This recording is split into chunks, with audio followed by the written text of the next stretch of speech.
Okay, so we are recording, and I have with me here, and it's a really treat. It's actually in line with the way we've been doing things so far. Jonathan has a whole presentation that he's going to talk to you about uh, the career and some other really cool stuff, and then we're going to get in and talk kind of nuts and bolts about all of this stuff. But Jonathan, why don't you introduce and just what do you do right now for work? Well, I'm currently a texture artist for Ubisoft. I arrived in Quebec something like 8 or 9 months ago now, and I started about 12 years ago in the video game industry. So I worked for Quantic Dream on productions such as Heavy Rain and Beyond Two Souls Hmm. as environment artist. Then I went to Guerrilla Games in Netherlands to work on Horizon Zero Dawn. Yeah. And then I came back in France to work on Ghost Recon Wildlands, still as environment artist. And yeah, now I'm in Quebec, and I switched as texture artist full time. Great. So What does yeah. a texture artist do? Because one of the things that I find in environments, it's a little different than character, but with environments, there's so many directions to go in. Yeah. What does a texture artist? Well, well, as texture artist, you need to create, well, textures, of course, Hmm? but it's more a collaborative work with modeler. So, for instance, you need to make a kit for a set of building. So you need to work with them to define what sort of trim he needs, Hmm. what sort of tileable texture he needs. So if you're making, I don't know, bricks, maybe it will need different sort of bricks. You need to see with him how he's gonna blend the texture together, depending of the shader and where you're working, of course, depending of the engine. Yeah. But it's pretty different. But you can really go more in depth into texturing, because when I used to be environment artist, I was involved into texture production, but I didn't have that much time to push the things forward. So now it's pretty different. I'm really focused on this, and I really enjoy it so far. Now, one of the texturing is important to me in this conversation now because it used to be a lot of environment and projections and things of that nature. Hmm. But talk to me about some of the changes that have happened. Like sometimes in environment artists, they do the modeling and the texturing for the most part. But now, as a Yeah. texture artist, like what are some of the things that you do now that maybe before were done, with modeling? Well, now I could say that the the the the texturing became really more complicated than before. It involved a lot of more knowledge. Hmm. So you need to before designer and painter, you really needed to to mastering very well ZBrush to make PBR textures, stuff like that, or Photoshop. Yeah. But I don't know. Now I think it involves a lot of knowledge of different program, and it's not like, few years ago it was just like taking a bitmap and cropping it and just using some brushes in Photoshop, and it was done.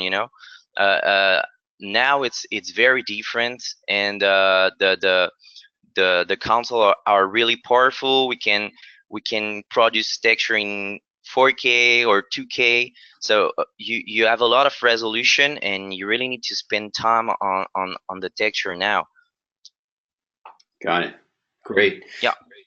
Okay, and does the texture artist, is this involving terrain much? Well, in my case, I'm specifically working on architecture at the moment, but Hmm. yes, you can definitely make materials for the terrain, such as sand or mud or whatever. Right. You can also make texture sometimes for props. Depends of what they need at work. But you need to be able to make a lot of different textures. So organic stuff and also art surface stuff. Great. Talk to me a little bit about your education. Where did you go to school, and what was the first job, and a little bit about how you got there? It was, yeah, I think now 15 years ago. Wow, I'm getting old, man. My boat. Yeah, I started I went to an art school in Paris called Lisa, where I stayed for 3 years. And originally, I wanted to go in the CG industry. So it was more making renders, stuff like that in Maya. Then I just had opportunities in the video game, and I started as a concept artist. So I started as an intern for a few months. Then I made some tests in 3D because I really wanted to do 3D. Mm-hmm. And yeah, this is how I started in the video game. And in my first company, I worked on smaller project on like the previous generation of console, like the PS2, the Wii, and all this, previous console. So it was fun to learn like that on smaller project. And now that I'm working on AAA game, it's really bigger, and it's a big machine, Yeah. Yeah, that's great. Now, Susan mentioned that you've got something prepared for us. Should I keep asking questions, or do you have something you wanted to start? Well, I can no, I can start right now. I wanted to maybe show you a couple of render before. Maybe you're interested by seeing some of my previous work. Can show you a couple of render if you want. Yeah, let's go for it. All right. I'm just gonna take a look at this. So, yeah, maybe gonna drop that here. All right. So yeah, just to show you some of my work quickly. So I made a couple of personal work because I think it's always interesting um, to keep pushing things further when you have some free time.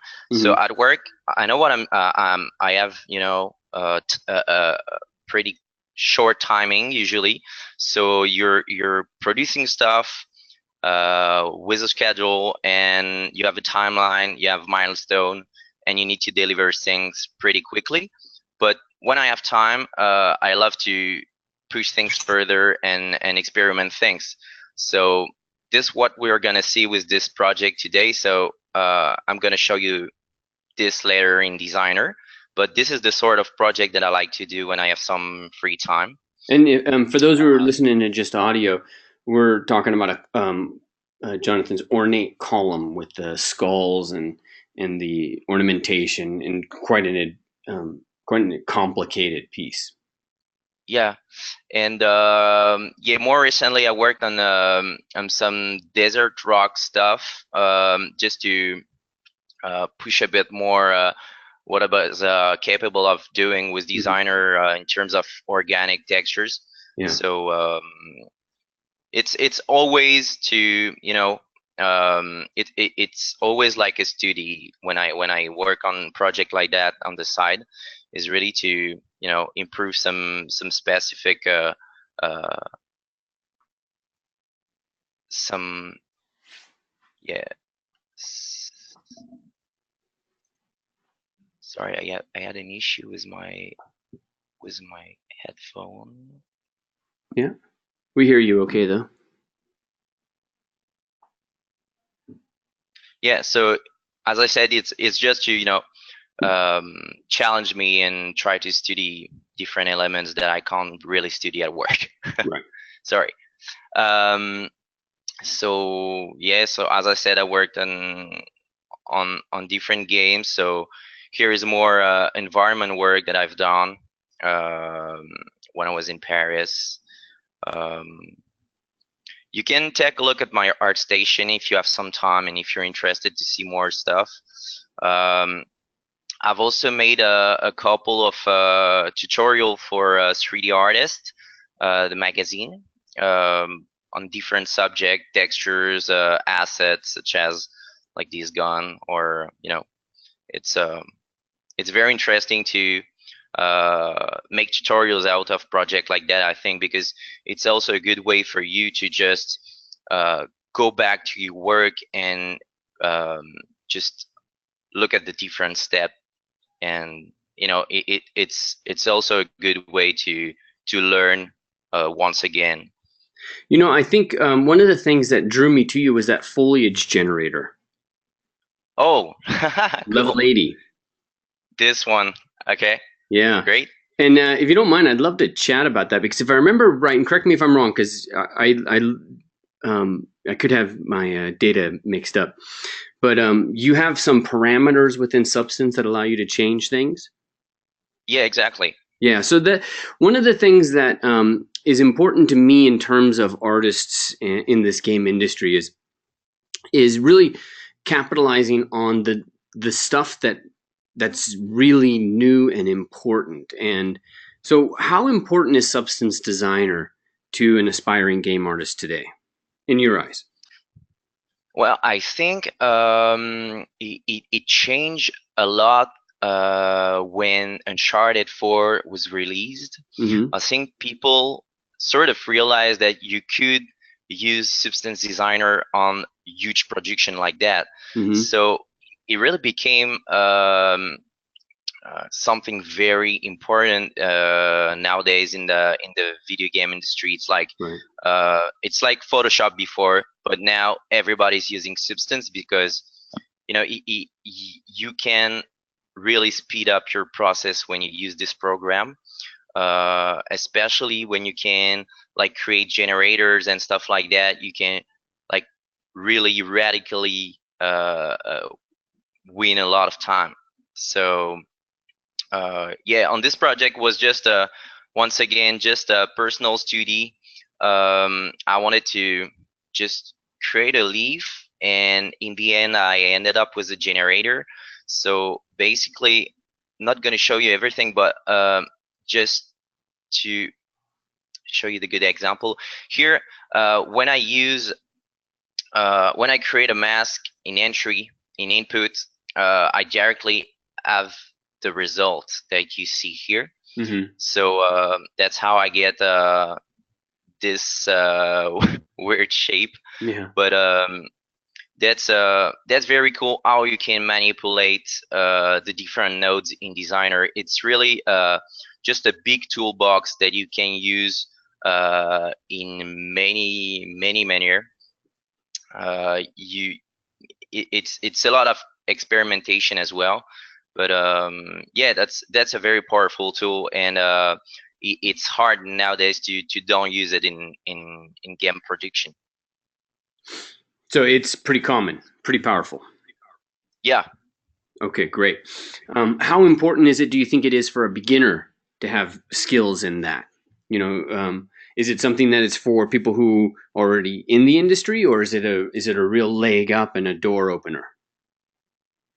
Well, I think it's good even for a beginner to learn Designer, because this is the industry is just moving in this direction. So if you directly learn the program, I think it's gonna be just a plus for you. Mm-hmm. Like learning Unreal. I think today it's just normal to start by learning Unreal, because this is something really common. You can find this engine in maybe half of the company in the world. I don't know, but everybody's using Unreal, and everybody's using Substance Designer, like everybody's using ZBrush as well. Right. So I think it's just the common tool that you need to learn, and I think it's Designer became really part of this core program that you need to know, like Maya or 3ds Max. Right. Totally. Got it. Great. Okay. And so, what other software do you think it's important for beginners, people who are looking to get into this? What else? What else is important for them to know? We got Substance Designer. We got ZBrush. Obviously, they need Maya or Max. Yeah. I think it's already good. If you're good at this 3 or 4 program, I think you already have quite a lot. And how does it fit in with Substance Painter? Because that's obviously the much friendlier Yeah. program. But how does that connect with Substance Painter? And I get, just before you answer that, I get several responses on this because there are people environment artists who just love Substance Painter, and I was interviewing James Raitosa, who does a lot in Substance Designer, but then nowadays he finds himself mostly just using Painter because you can make smart materials in Painter too, and it's just powerful. But how does Painter fit into this equation for you? Well, in my case, I usually use Painter on props or assets. Yeah. So, for example, I use Substance Painter to make this this gun. Yeah. It was a 2D, just again, just to see how I could use the program. So I went into very, very small details just to I tried to replicate like the exact feeling that I had on the surface of a gun. Yeah. But nothing has been made in Designer on this project. Everything has been made in Painter for the texture part. Okay. And just to show you another example, for this helmet, I've done everything in Designer. So all the materials have been made in Designer and have been applied on the asset. So it's just you can pretty much do the same thing, but it's another approach. Today I'm really using Designer for tileable texture, and once when I bake an asset like a car or maybe I don't know, hard surface stuff like this helmet, for example, I will definitely use Painter. This was an experiment, so I made it with Designer, but I know I could go way faster with Painter, and it totally depends of the sort of asset that you need to texture. Okay. If it's an asset, it's better with Painter or character, and if it's for I don't know, you need to build a facade of a building, it's better to break it into tileable texture and to make it in Designer. Okay, great. So Painter definitely for props and for getting stuff out quick. But if I'm looking at this this helmet that you have here, like it's a ton of materials, a ton of individual parts and things of that nature. So is it fair to say that one of the benefits of Substance Designer is it's like you're creating your kit that you can then, almost kit bash materials together in the way that we do kit bashing with models? Yeah, exactly. On that project especially, this is exactly what I was doing.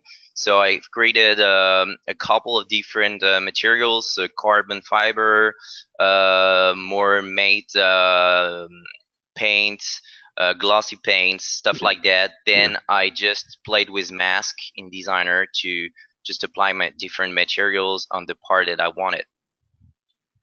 Got it. Okay, that makes total sense. Yeah. So if you don't mind, I'd love to dive into Substance because I think you have something you can show us there too, right? Yeah. So just to show you again, so this is one of the projects that I've done a few months ago now. So it's an ornate column. Then I made fully in Designer. Yeah. So just show you different angles. All right. So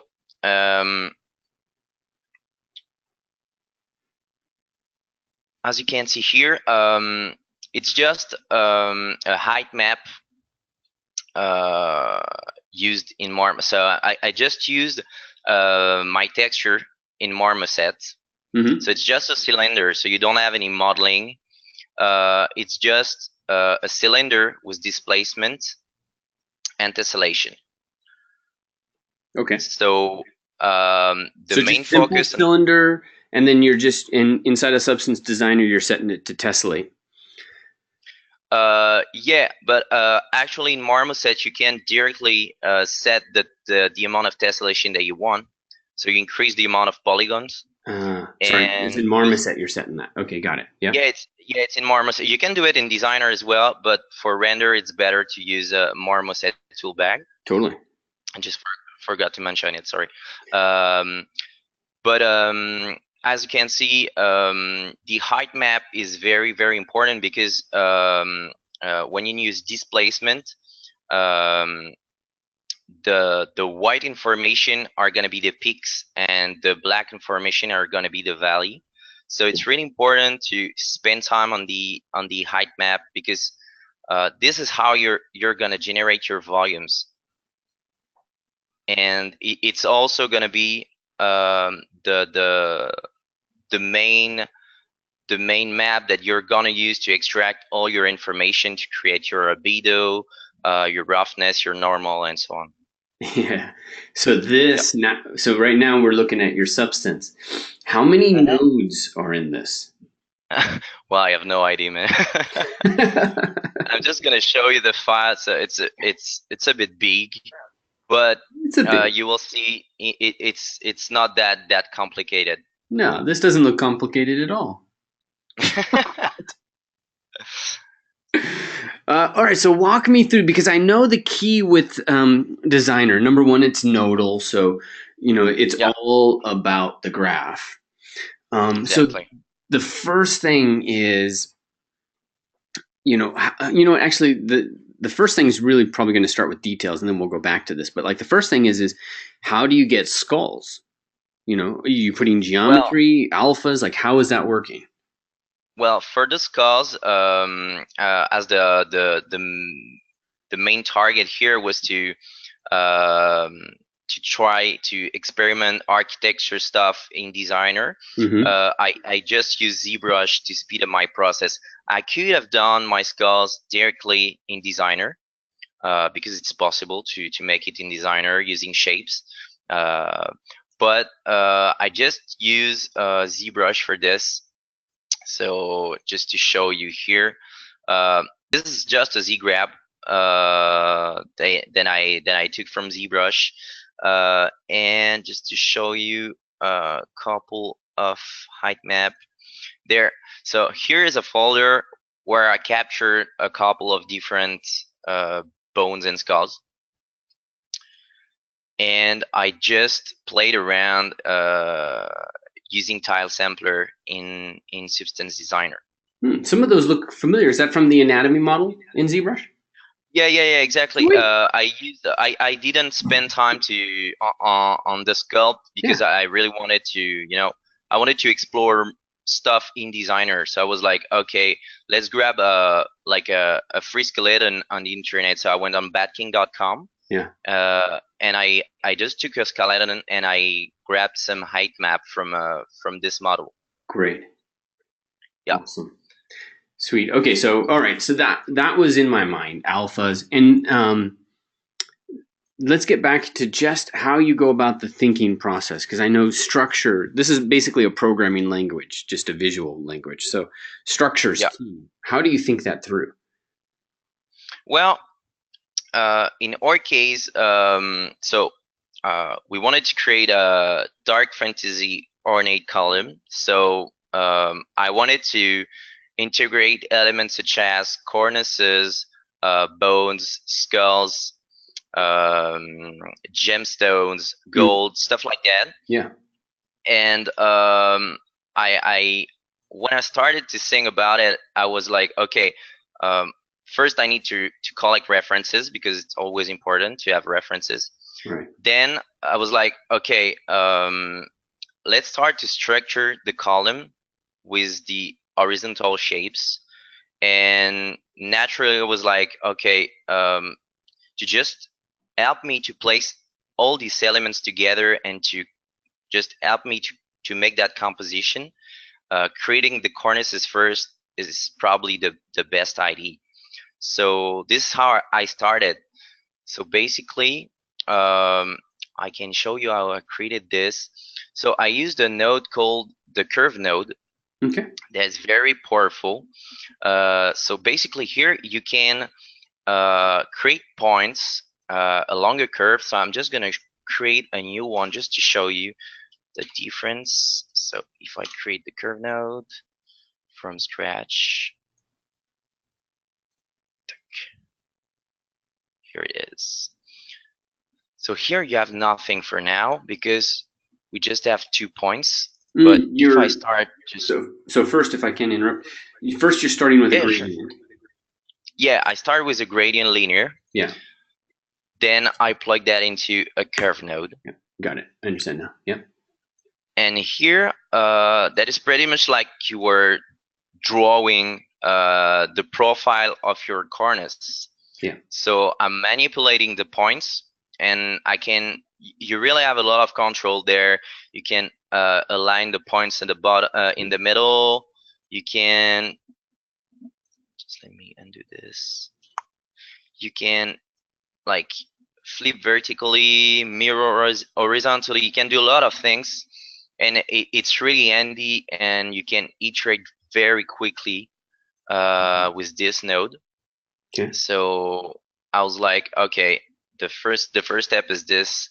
So then I used transform 2D nodes to change the thickness of my cornice. And just a little details, you need to set the tiling mode to horizontal tiling only, because if you don't do this, if I just create another one from scratch, oops.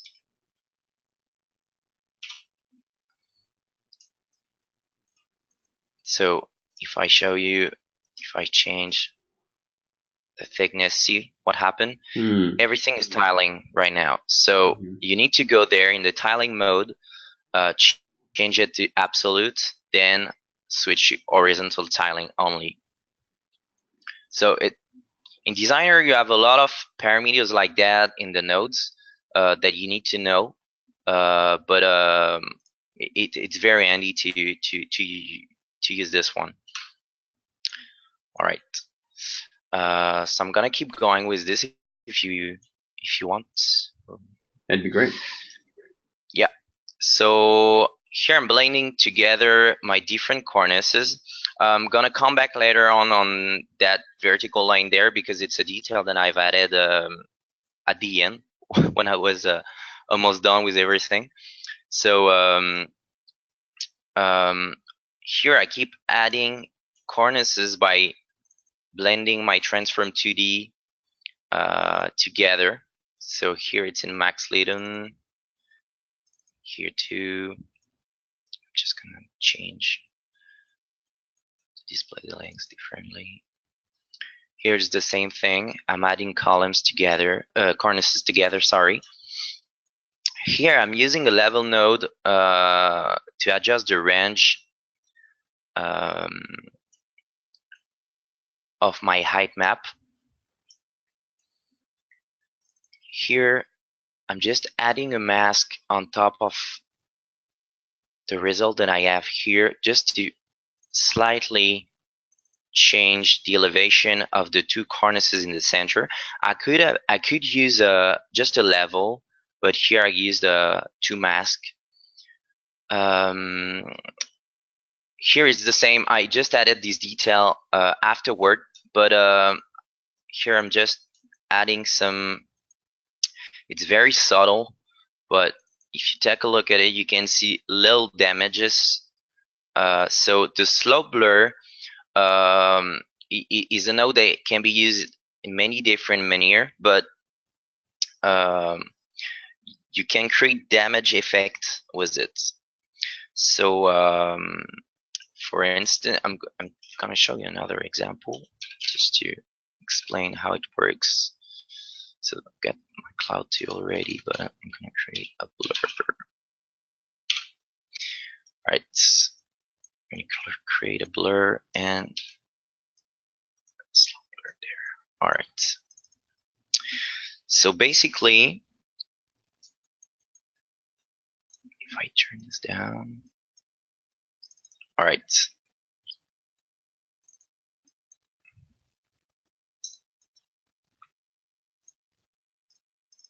Okay, so here is what you get if you just push too far the intensity there. So when you blur a noise with a blur node, it creates artifacts that once fed in slow blur will generate sort of erosion effect, and the blur intensity there gives you the control on how chiseled the noise is. So if you push this parameter there, I'm just gonna lower down the intensity. Do you see the difference? It's just smoother. More I push the intensity of the blur, more it's getting smooth. Yeah. And now it's more chisel. And the intensity of the slow blur there is controlling the propagation of the effect. So you can play with the both parameter to find the good balance, and usually it's good to use it softly like that to have sort of erosion effect. I can show you with a normal node maybe. Okay. Just to quickly show you. All right. So do you see what happened? Totally. Yeah, just got a great look. And so this is, so you use the gradient to just provide, let's say the palette, the color palette. Then the curve, you take that palette and you move it around and you say, I'm going to put black here and I'm going to put gray here. And, you establish like the profile of the column. Exactly. Okay, and then you come in and you do these 2D transform nodes. And I got a little confused about what the 2D transform nodes are. But in essence, they're taking whatever that is and you're kind of localizing an area that you then want to, or isolating an area that you then want to adjust. Is that an accurate way to say that? Well, the transform 2D allow you to manipulate a shape. So you can move it, you can rotate it, you can scale it, you can do whatever you want with the transform 2D. So you always use it in a graph because it's the only way to move a shape to position basically. Okay. And you're using it to say isolate the area of the column that's, let's say, 3 feet up, and then you use a different node to isolate the area that's 4 feet up. Is that accurate? Yeah. Here I'm basically just creating the layout of my column. So I'm by using my currents, I'm just defining the space that I'm gonna let free to create my barrelief. Got it. Yeah. Awesome. Okay, and then along those lines, you've got the tools to kind of erode the edges and to start to establish the stone. Yeah, exactly. So these little details has been added further. It was during the micro detail pass. I'm going to talk about it later, but yeah, just gonna keep going there. So here I'm adding, still other cornices. Here I'm just subtracting a rectangle shape there with the level to create just some more space, and here I'm really playing with the the elevation. And as I said, I'm trying to find interesting spaces to place my other elements. Here,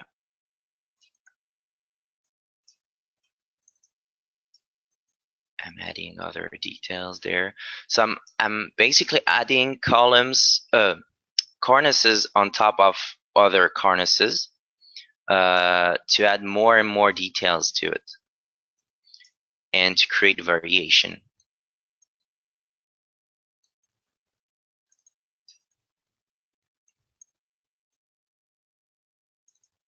So here, as you can see, there's another one I placed there.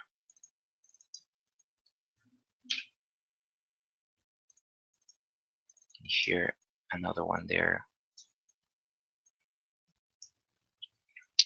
All right. So once my layout is done, I started to add and subtract smaller shapes on my cornices. So I'm going to show you with a normal node again. It's easier. So here we have this.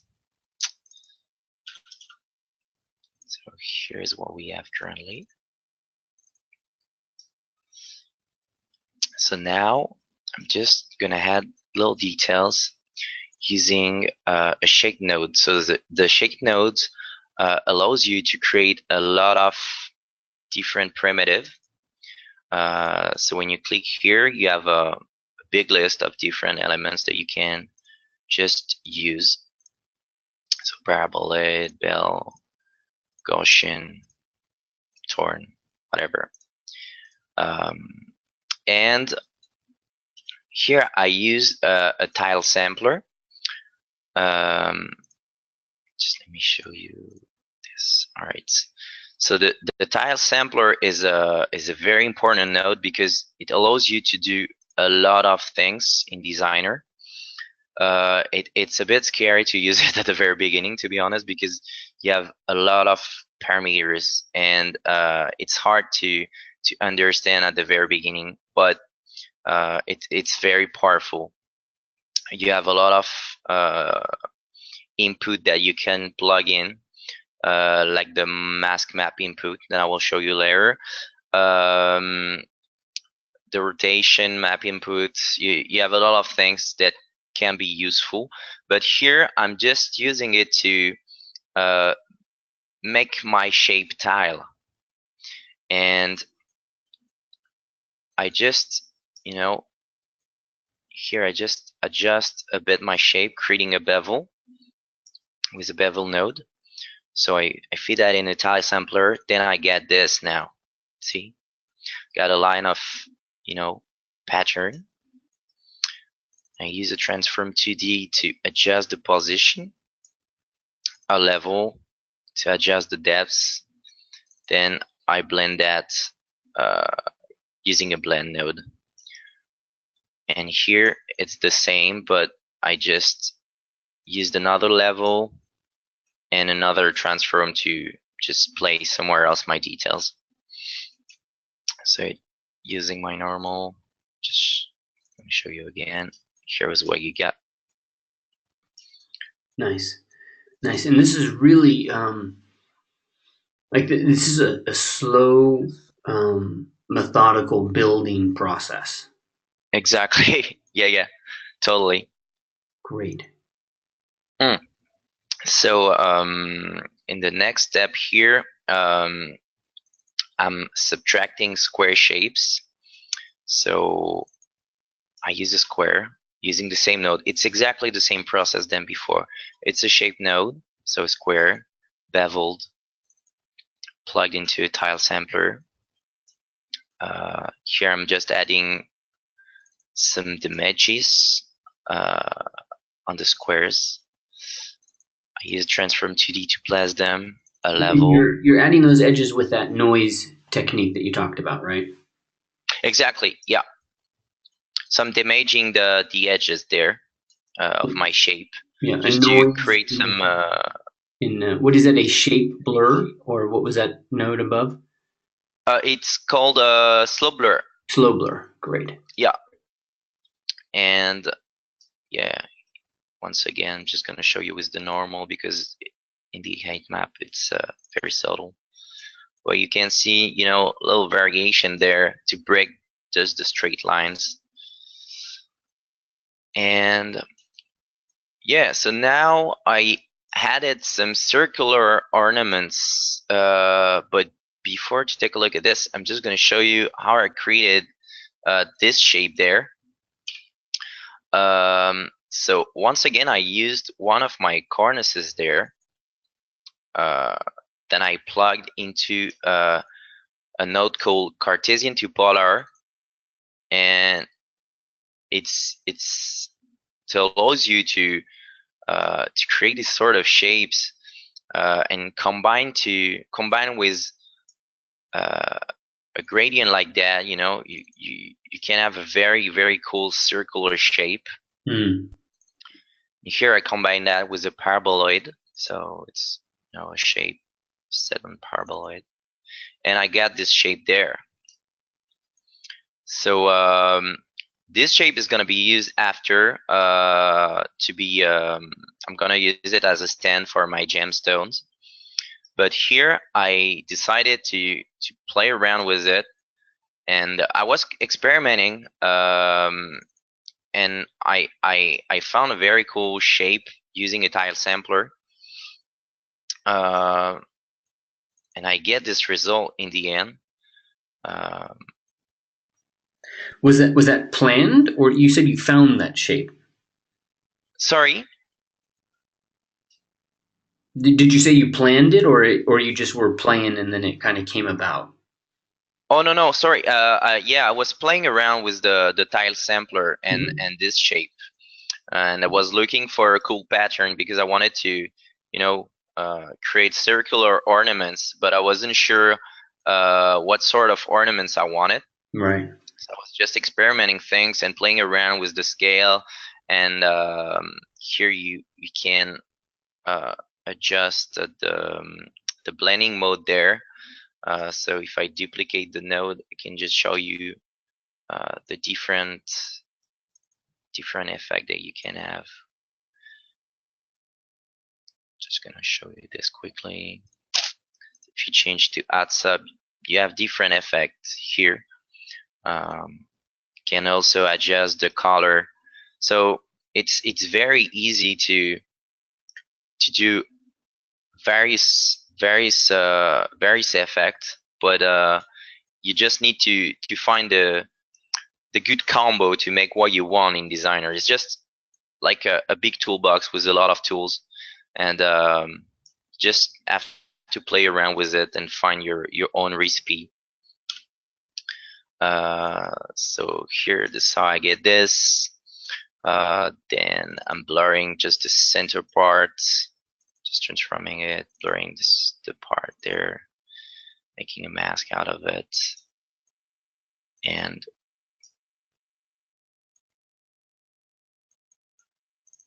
just placing it there. All right, and just to show you on the normal, this is what I got here.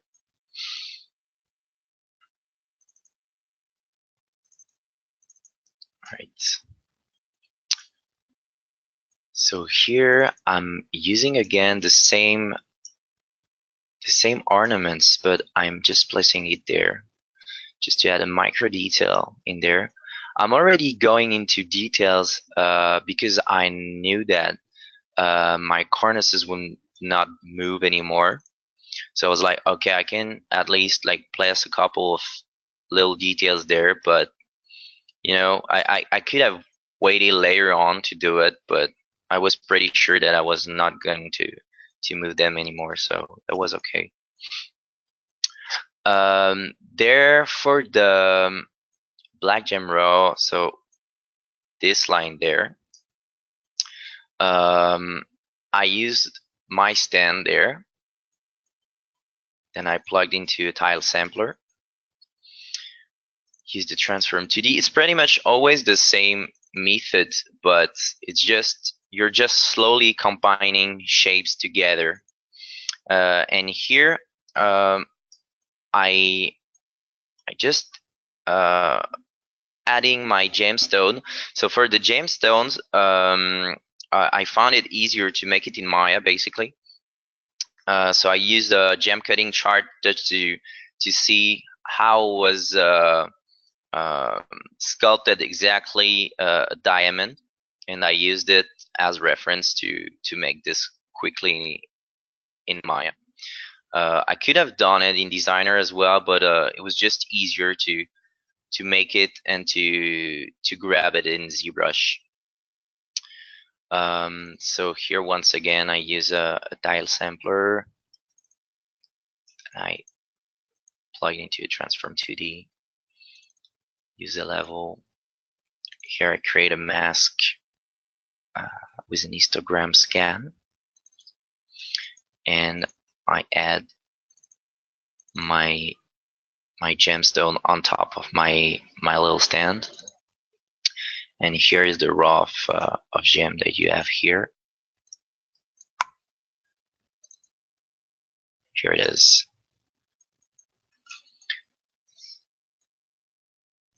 All right, so for the next step, it was making the bas-relief here, the first raw.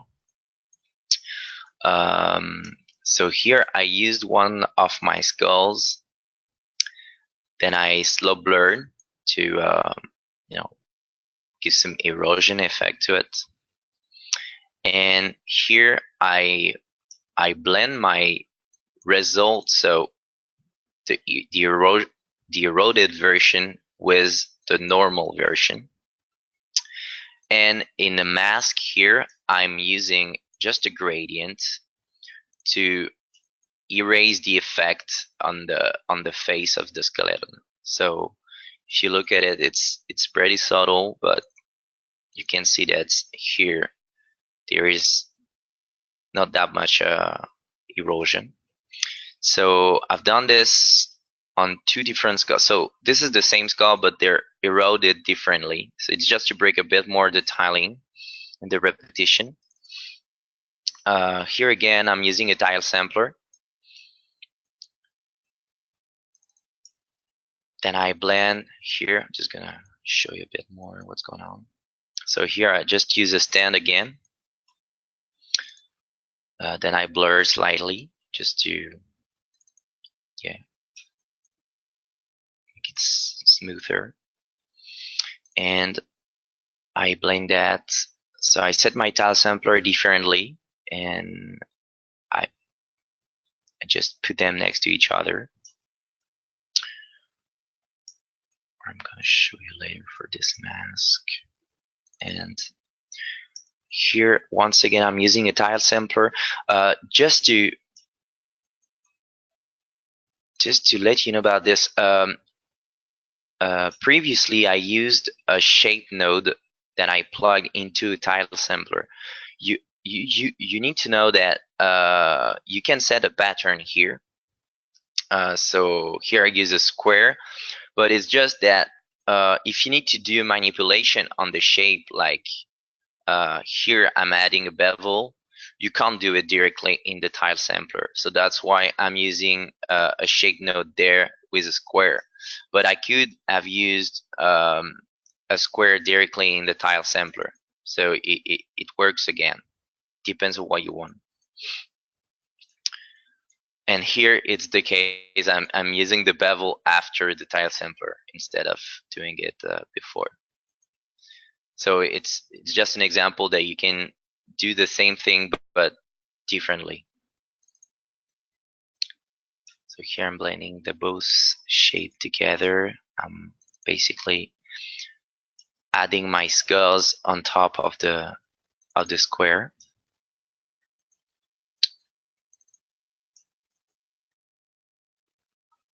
Here I'm adding my gems, and I'm placing them on top of my stand, just like before. So there, using an histogram scan to create a mask out of my tile sampler there. And I place my gem on top of my stand there. And there you go.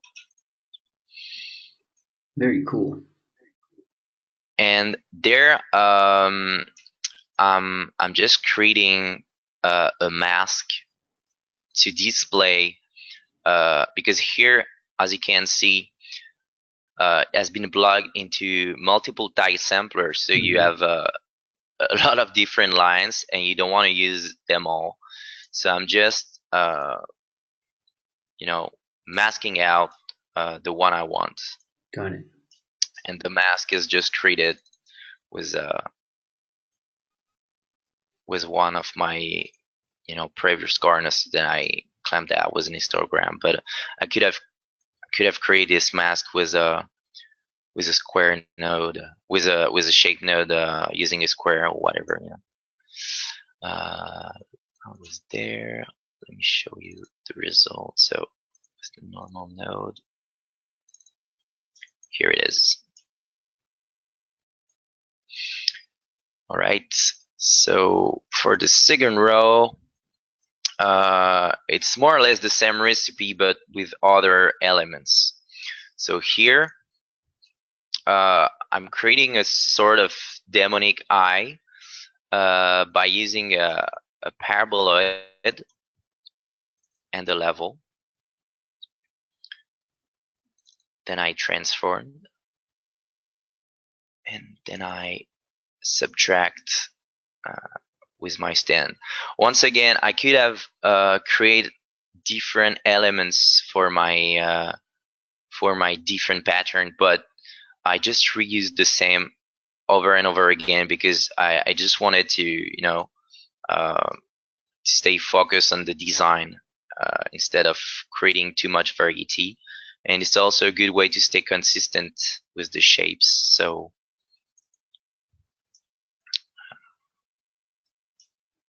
yeah, I just adjust the level here. I love here how I'm placing it all just kind of combines in. You know, it's like 3 or 4 nodes, and you get these amazing shapes. Yeah, it's very, very easy to use. Actually, you just need to learn a bit what node is doing what, basically. But in the end, it's always more or less the same stuff that you do. Here, I'm using the same technique than before to erode my jaw.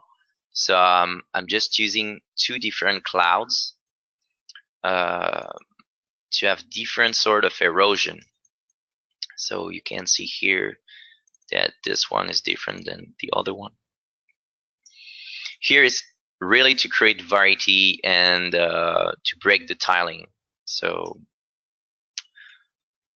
here I'm doing this with this tile sampler, and here the jaw is in the other, on the other side. Here I'm adjusting the level, and I'm blending the both shape together in Max Leading. And here I'm adjusting the eye between the 2 jaws. I'm adjusting the position with the transform 2D. And here it's pretty much the same than on the previous row.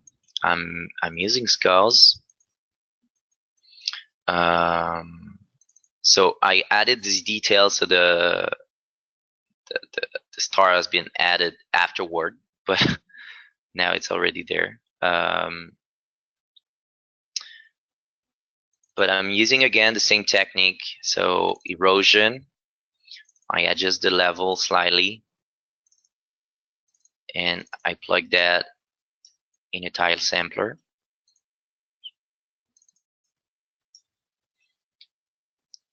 I blur it a bit, and I blend everything together in Max Lighten again. And here I'm masking out my skulls just to, you know, avoid to create a sort of outline around it.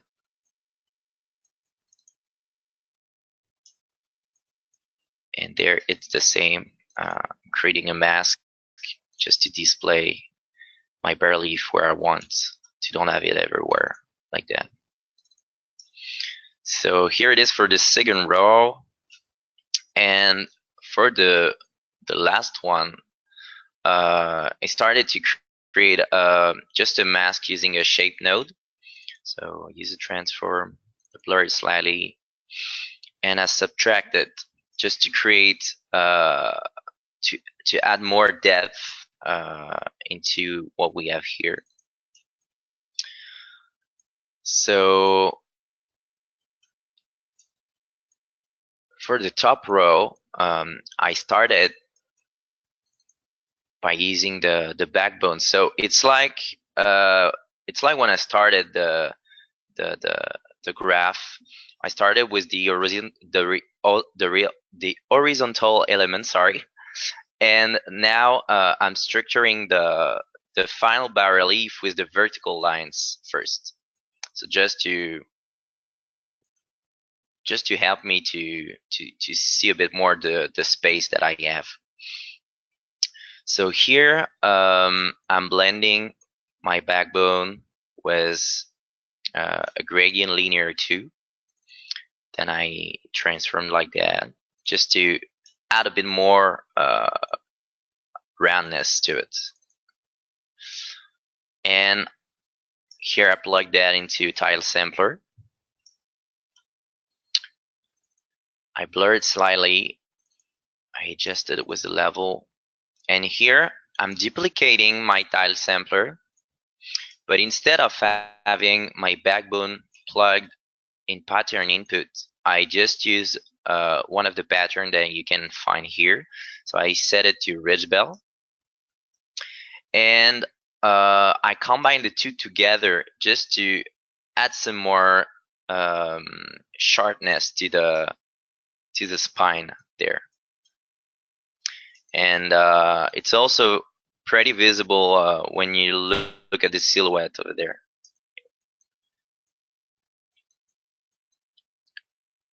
And it's always good when you're working on a texture like that, when you use displacement and tessellation, to think about your texture as not as a 2D texture, but as a volume. Because in the end, it's going to be seen on a primitive like that with tessellation. So it's always good to preview it. All right. So here, once again, I'm adding the backbones to my composition. Just gonna plug that back with my normal there. Right. Okay, so here is what we have. Here I'm doing pretty much the same thing once again with the tile sampler, except that here I'm using a mask that I'm creating from my previous tile sampler there. So I use my backbones to create a mask that I'm inverting with my selection, and I plug that into my mask map input. Here in the tile sampler, you can, just going to show you the parameter. Here you have a mask map threshold, and when you change this value, you can decide where you want to spread your elements.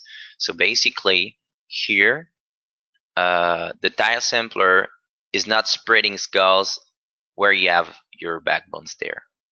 And by adjusting the threshold, you adjust the sort of virtual bounding box around the mask. So it works pretty well. So you can constrain the skulls where you want. And here I'm slightly playing with the rotation random to break the repetition once again. So you can see here it's rotated slightly. All right, so they're playing with my level to integrate that into the composition again, and here's what you have. So on that part, I'm gonna go a bit faster, but it's basically just playing around with simple shapes to create create details for the background. So first here, just subtracting pyramid shapes. So here's what you got. I'm just gonna show you quickly. So here it doesn't, doesn't work that well, but combined with the rest, it works pretty well actually. So here I'm just playing around with pyramids in a tile sampler. I chop off the top with an histogram scan by playing around with the values there. I'm adjusting the depth to the level, combining my gemstone. Here I'm adding just a torn pattern, because here I'm, as you can see, you have torns and gems. So I'm creating the both version. So here you have the torn, here you have the diamonds. Here I'm masking out just the area that I want to keep. And here it's a bit gross, but I'm just creating a shaker mask quickly by hand. And I'm just, displaying the other ones that I want. So a gemstone, then a torn, then a gemstone. And here I'm just masking my pyramids with my bone elements, just to avoid to superimpose them.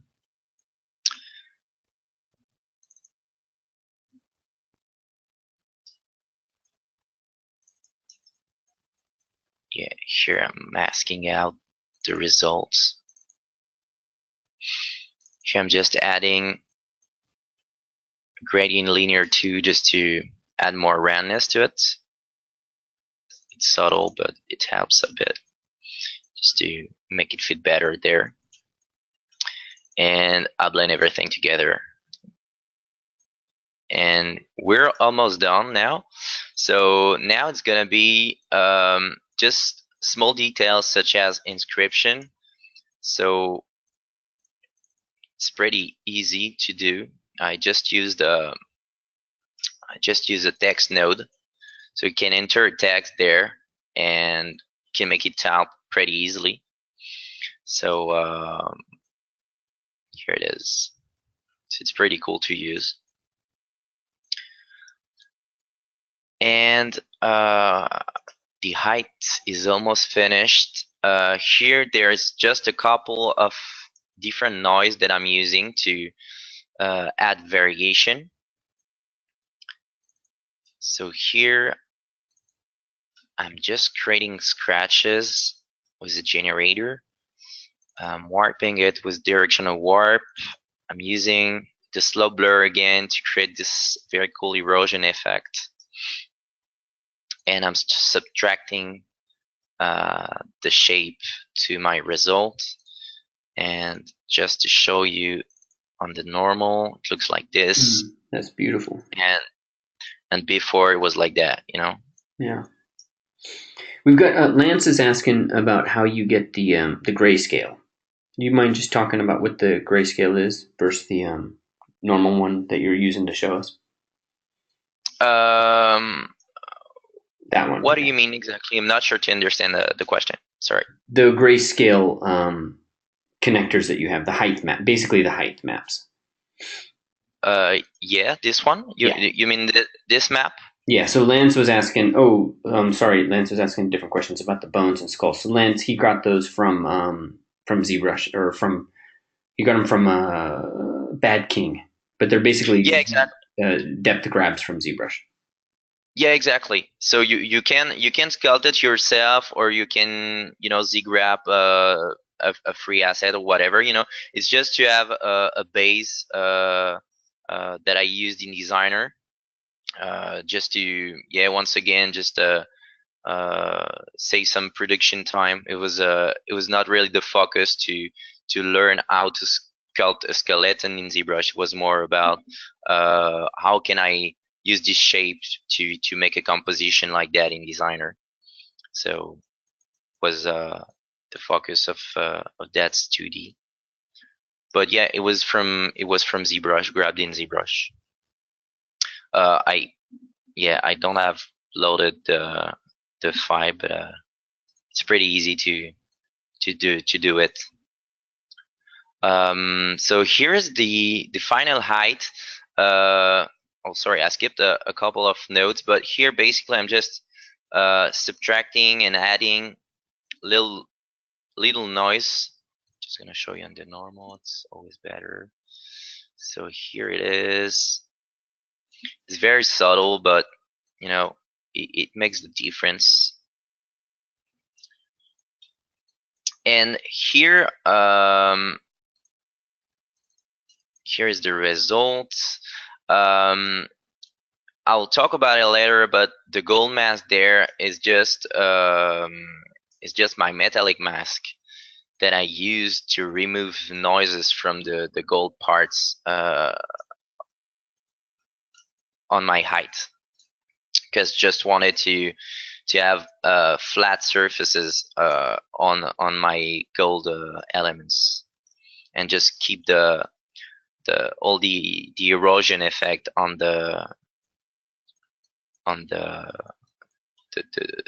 carved bare leaf. All right, so the normal is there. I'm gonna talk about the albedo now. So as you can see, all this part of the graph is just to make the height map. All right, and it's very important to spend time on it, because this is what you're gonna use to create the other channel. So I started like that for the albedo. Just I go back in my graph and I grab some mask. Just here, I just wanted to separate the different elements. So the skulls are lighter than the rest. Just defining simple colors. Here I'm adding some curvature on top of it, just to add some more some small information. And then I'm just gonna show you there. I start to play around with a generator.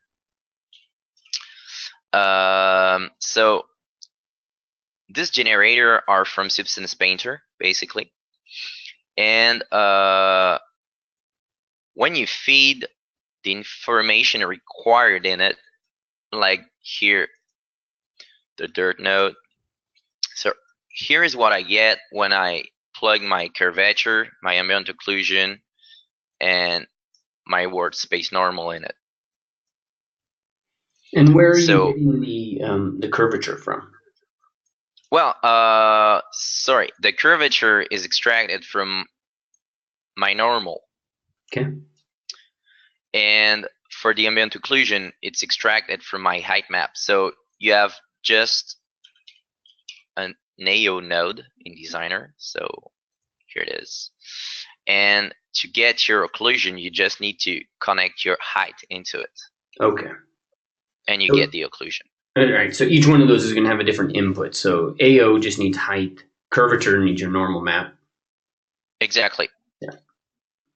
And this generator needs different information, so depending of what you want. But here I'm playing around with a couple of these generators. So I'm creating mask, then I'm using to add more colors in my albedo. So it was like that, and I add this brownish dirt on top of it. Here I'm adding some green information using this mask. Here I'm having this, and once again, I'm just going to show you the look of the mask that I'm creating. So I'm creating this effect with the leaks generator, and using just a simple color that I'm adding on top, get this. Here again, I'm adding more details using this generator, so it's an edge dirt. The next one is an edge wear, and once again here, just using other colors. This one is more subtle, but you can still see it slightly. Add some. Here again, I'm using an edge notch generator. And here, I'm just using a sun bleach to lighten just the top part of my elements, to highlight slightly the top of my elements. So before, after. So here I'm just using an node called HSL, like in hue saturation level, like in Photoshop, to just change slightly the value and reblend it after. Right. So on top of that, just adding some leaks with this grunge map. What do you mean by leaks? Do you mean like just liquid and fluid coming down, or? Oh no, I mean, yeah, I use this grunge map to add some sort of, you know, leaks on top of my on top of my column. Totally. Like if it was outside and it was, you know, raining or whatever, you know, it's just to give some sort of storytelling or something. And here I'm adding the gold. So I just played around with the fractals some base. So it's just a noise, the name of the noise. Then I'm combining to a gradient map. So here I'm picking different yellowish value. Then I'm combining with my ambient occlusion that I invert and I use as a mask there, just to have like darker areas. And here's what I have for the gold part. For the gems, it's pretty simple. Just faking the effect that you have when you're looking at a gem. Just combining a cell. So it's just a noise called cells 4. And I'm blending it in multiply with a very saturated color, flat color. And yeah, here is the result. I do the same with a green one. And I create a quick mask just to alternate the both. And here I'm just adding some dark color for the center row. And we're done with the albedo. So here it is.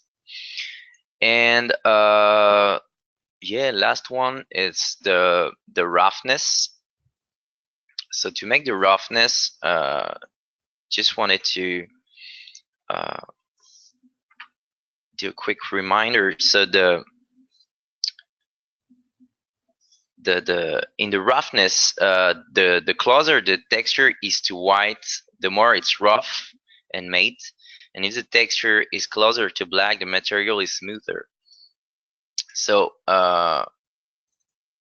with this in mind, you can see that the lighter information are gonna be like more around your elements. You know, it's gonna be smoother on the top part because here it's normally more rough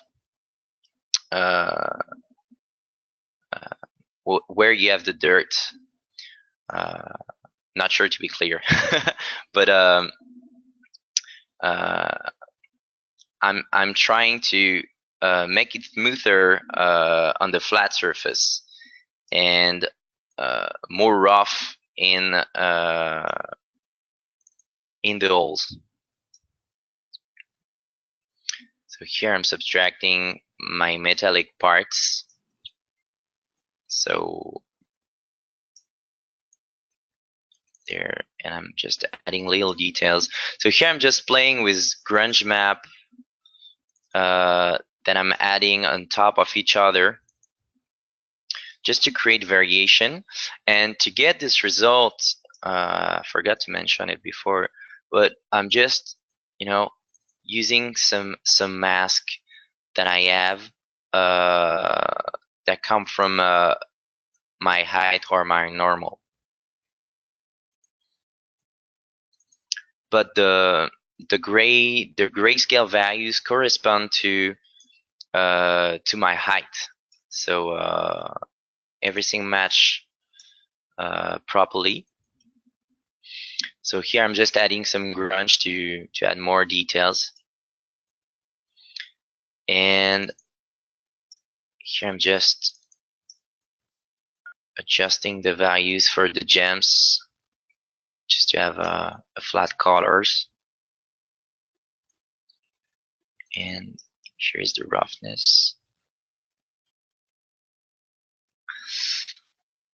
And to finish, I can show you the metallic. So the metallic is just a black and white mask where black is dielectrics and white is metallic. So basically dielectrics is just non-metallic elements. So here we have stones, so it's not metallic. For the gems, it's a bit an exception, but it works pretty well like that. So yep, we're almost done. I'm just playing around with my normal here just to I boost out the gemstones to increase the reflection. So I'm just increasing the value, and as you can see, I'm just yeah, here it's visible there. You're pushing like almost like they're more depth. Exactly. Yeah. So the facets differ from each other, and the reflection is boosted.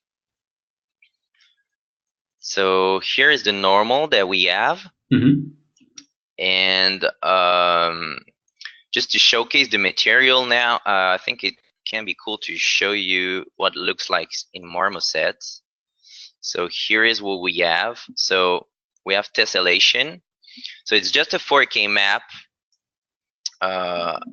Just gonna boost a bit the tessellation. So here is what we have now. So as you can see, I have a lot of polygons, and I'm using displacement here, and by reading the grayscale information from the height map, we get this this volume. So it's just a cylinder. So if I just turn off the tessellation, I already have a small value on it, but yeah, here is what you got in marmoset.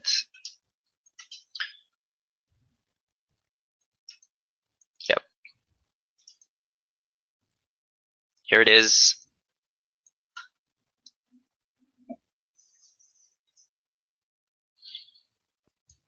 Don't know if you have any questions or yeah. Yeah, I'm sure we got a ton. But let's, because we have taken up a good chunk of your valuable time, let me get a quick note from you guys real quick. Let's get just a couple of questions in. And then don't forget, in fact, Jonathan, actually, do you want to head over, show us your ArtStation real quick so people know how to find you? And Oh yeah, sure. Jonathan is heavy on the teaching end of the spectrum. So, you can head over there. You see he's got some Gumroads, and he's actually got a bit of a tutorial on what he just went through as well. And he's in 3D Artist, so you can find out more information there.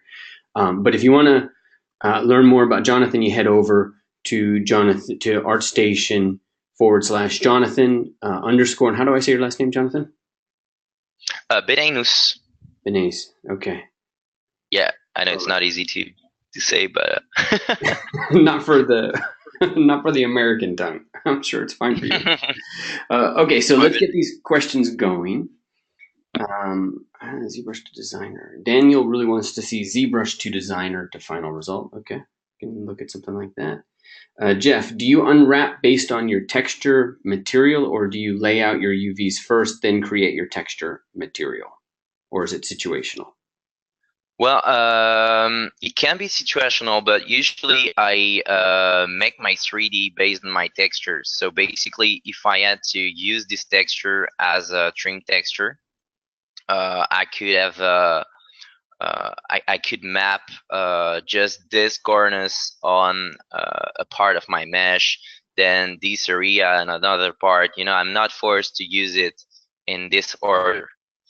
I can definitely. We were wondering if this is almost like a trim sheet to some extent. Yeah, it can be used as a trim texture, definitely. So you can crop there and just use this center line. Mm-hmm. But for that studio, I was like, okay, I want to create a cool composition directly. But if I want to reuse this to build a facade, for example, I think it could be possible, Cool. Ira's asking, did you have a concept in mind, or did you just kind of start and go with it? Well, I didn't really have a concept. I can show you a couple of references that I had. Have you been to the one in the Czech Republic? Oh no, I didn't have that chance, but I would love to. Yeah, I when I lived there in Prague, we actually went out one time. Oh, great! Pretty crazy. Yeah, it was crazy when I saw that. I was like, okay, so basically they're using bones to make architecture. Yeah, it was nuts. I have no idea how that fit into the Judeo-Christian religion, but anyways, it was pretty fascinating. Yeah. Robert is asking, is tessellation geometry generated from the height map? And he's just looking for a little more information on the concept of tessellation, I guess is what we'd call it. Well, basically, tessellation is the fact of subdividing something. So here, when you're increasing the tessellation, you're just increasing the amount of points and the amount of polygons. The displacement is the fact of interpreting grayscale information to create volumes. So this is how you get the volume that you have here. So by increasing the scale there, you can see what happened. So you need to just set up the correct value. But here, is it fair to say that displacement is kind of a pushing out, whereas tessellation is actually determining how many polygons there are to push out? The tessellation is just the fact to subdivide something. Yeah. Basically, it's just the amount of points and polygons, but the displacement use the height map. So the the white elements are going to be the peaks, and the black are going to be the valleys. So this is how it creates these volumes. Got it. Yeah. Okay, let me check any more questions. Isaac, in a studio production environment, how much time is usually given to environment and or texture artists to create a substance texture? Well, it depends of the sort of texture that you need to produce. If it's a realistic one, you can spend a week on it. But if it's something more cartoony, you can make a texture in a day or two, or in 2 days. It really depends of what you need to do and how complicated the texture is. Got it. And this is a question I got for you. So with the, because I saw you sculpted some rocks in ZBrush back in the day. Now with Substance, is that something that you do much of, or is a lot of it just find something that's cool in Substance Designer?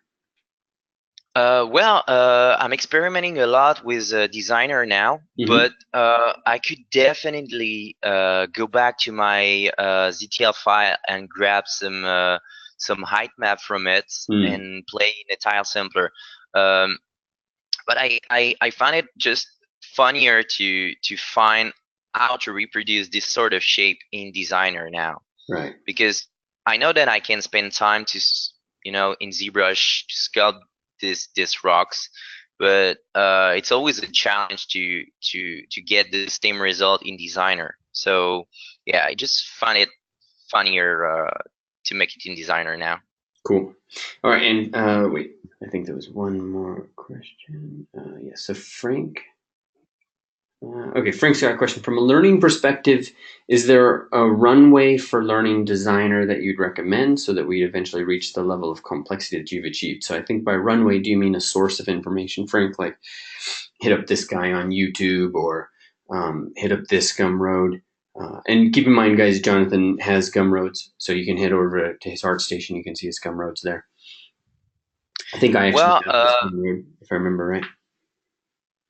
Yeah, well, yeah, you can find this file in Gumroad. It's available there, and you have comments and everything in the file. But when I started to learn Designer, I was just looking. I was just watching all the different tutorials that I could find on the internet. All the videos from Allegorithmic showing all the nodes are very interesting. You have many artists who were making an amazing job at showing how to create materials, like Danny Tiger or Josh Lynch. You have many very good artists in Designer that make awesome realistic stuff. I think it's just about watching videos and experimenting by yourself. It's always good to make tutorials, to watch videos, and to experiment. Yeah, great. Yeah. And I think one of the things that's really important, Frank, you also teach, so you're familiar with like the process of learning and how to kind of hack learning, I'm sure. So for me, one of the things that I learned today was really the power of structure. So it's like Jonathan's Substance Designer. It's the first structural element he established was that profile of the column. And then everything from that point on was structured so that he could go back and say, okay, these are all the skulls. I'm only going to apply, this thing to skulls. And so having it be this structured, to me, just seemed crazy powerful. Yeah. Yeah. It's game changer in game production now. That's good. I've talked to people who say, because some people can, and I understand it, but gamers and artists can be a little cynical because there's so much learning that has to happen. So I've talked to a couple of people and they're like, yeah, Substance was, but there's going to be something else in 30 days that you have to learn. So, maybe it's not so important. But but my assumption is that if you learn substance, it moves the needle on your career. Like it's a powerful thing, and it increases your chances of a job significantly. Do you agree or disagree? Yeah, I totally agree with that. It's like ZBrush for me. Yeah. You can't if you want to work in the video game industry, uh you need to learn ZBrush. You need to learn at least a bit of Substance Designer. You need to learn Substance Painter, and you definitely need to learn 3ds Max or Maya. Yeah. That's for sure, and even Photoshop, because it's still useful to know how to use it. Great. All right, Jonathan. Thank you so much for your generosity and for your time. Well, And thanks a lot. Thanks to you. absolutely, and for walking us through this is brilliant. This is really just an amazing work. I think this is one of the most powerful pieces I've seen done in Substance Designer that showcases how powerful that program really is. Great job. Well, thanks a lot, Ryan. Yeah. It's cool. All right, Glad my you liked friend. it. I'll touch base with you after a little later on what we'll end up with this video. But for those of you guys who are in the November boot camp, remember there's no class today, but you have March in. And then for all my other boot campers, you got your regular classes. You got classes on Thursday for the most part. If you got any questions, you guys know where to find me. And once we post this, make sure you send up or post up one thing that you've learned today, so that I can make sure that we're giving you guys value and that this is making a difference in your lives. And I know I'm learning something from every single one of these. So thank you guys for tuning in, Jonathan. Thank you so much again, man. Really great. Thanks, Ryan. Thank you, guys. Bye. All right, take care. Bye.